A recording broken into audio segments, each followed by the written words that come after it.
हैं, भारत की रॉ से पाकिस्तान डरा हुआ है, कांप रहा। अमेरिकी अखबार ने एक रिपोर्ट शाया की है जिसमें कहा गया है कि भारत पाकिस्तान में दहशतगर्दी की कार्रवाइयों के जरिए टारगेट किलिंग में मुलव्वस। जिस तरह के इजराइल इस तरह के काम करता था और अब उन्होंने भारत में भी करने शुरू कर दिए हैं।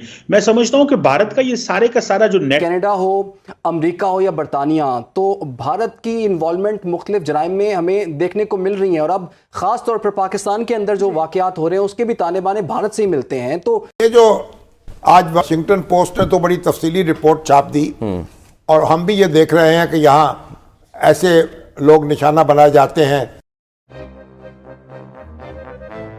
जय हिंद दोस्तों। पाकिस्तान ने कहा है कि भारत हमारे देश में घुसकर हमले कर रहा है। इस्लामाबाद में पाकिस्तानी विदेश मंत्रालय की प्रवक्ता मुमताज जहरा बलूच ने कहा है कि भारत पाकिस्तान में सीक्रेट ऑपरेशन चला रहा है। जहरा बलूच ने कहा है कि भारत बड़ा खतरा बन गया है, हमें भारत को किसी तरह से रोकना होगा।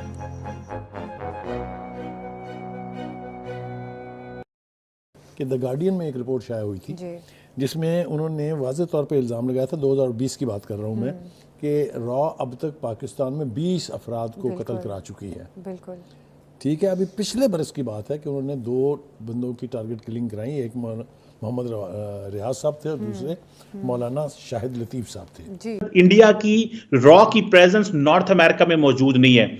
शामी साहब, पाकिस्तान तो शोर मचा रहा है, बात कर रहा है इंटरनेशनल कम्युनिटी को कि स्टेट स्पॉन्सर ऑफ टेररिज्म इसे कहते हैं कि आप किसी क्राय के कातिल को पकड़ते हैं और दूसरे मुल्क में जाके सिस्टमैटिकली कत्ल करना शुरू कर देते हैं। शामी साहब, पाकिस्तान तो अपनी बात कर रहा है, लेकिन आपको पता है कि मालदीव्स के अंदर अभी वॉशिंगटन पोस्ट की कल की रिपोर्ट है कि इंडिया नहीं चाहता था कि मौजूदा सदर प्रेसिडेंट मोहम्मद मोइज़ू आए और वो फॉर्मर प्रेसिडेंट नशीद और साले को लेके आना चाहते थे और उस सिलसिले में $6 मिलियन। हिंदुस्तान को अपनी ये कार्रवाइयाँ रोकनी पड़ेंगी, इसलिए कि अब वक्त ये नहीं है कि हम चुप करके इल्ज़ाम तराशी बर्दाश्त करें, बल्कि we should react to it, we should go to the international platform.